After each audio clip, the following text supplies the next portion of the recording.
Bonjour à toutes et à tous. Aujourd'hui, je vais vous présenter La civilisation de ma mère comme titre du roman écrit par Driss Shaibi et publié en 1954.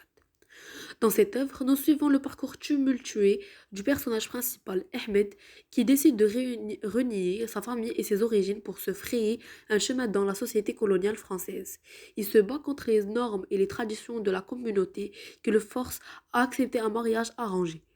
Ahmed découvre les contradictions et les injustices de la civilisation occidentale, mais aussi les problèmes au sein de sa propre culture.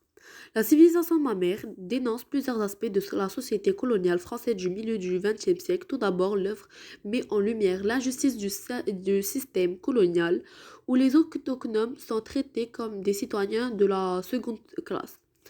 L'auteur dénonce également le poids des traditions et des pressions sociales qui empêchent les individus de s'épanouir pleinement.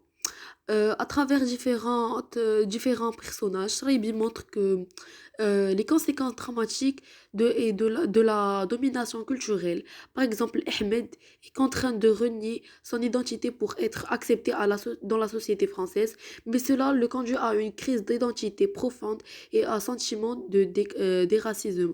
Cette œuvre m'a apporté une prise de conscience sur les mécanismes de domination et d'oppression présents dans notre société, que ce soit à l'époque coloniale ou de nos jours.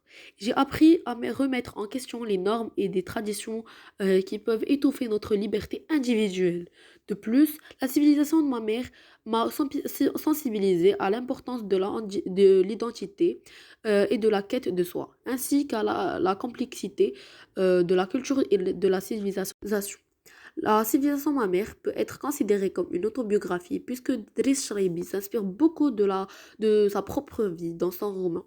L'auteur utilise le genre de l'autobiographie pour raconter son propre parcours de vie à travers le personnage d'Ahmed. Les similitudes entre la vie de Driss Shaibi et celle d'Ahmed sont nombreuses. Leur condamnation des traditions, leur exil, leur quête d'identité, etc. De plus, Driss Shaibi utilise la première personne pour narrer l'histoire, renforçant ainsi le lien entre l'auteur et le personnage principal. En lien avec ce roman, je recommande le film intitulé Loin des hommes, réalisé par David Oelfen en 2014. Ce film explore également les thèmes de l'exil, de l'identité et de la confrontation avec une culture différente. L'histoire se déroule pendant la guerre d'Algérie et suit le destin de Darou, un instituteur français chargé d'accompagner un prisonnier algérien à la justice. Les deux personnages vont devoir affronter des choix difficiles et trouver leur place dans un monde en plein tourmente. Le lien avec la civilisation mamère réside dans la quête d'identité et la confrontation entre les différentes cultures et civilisations. Merci pour votre écoute. C'était Zahem Richa de la troisième 3.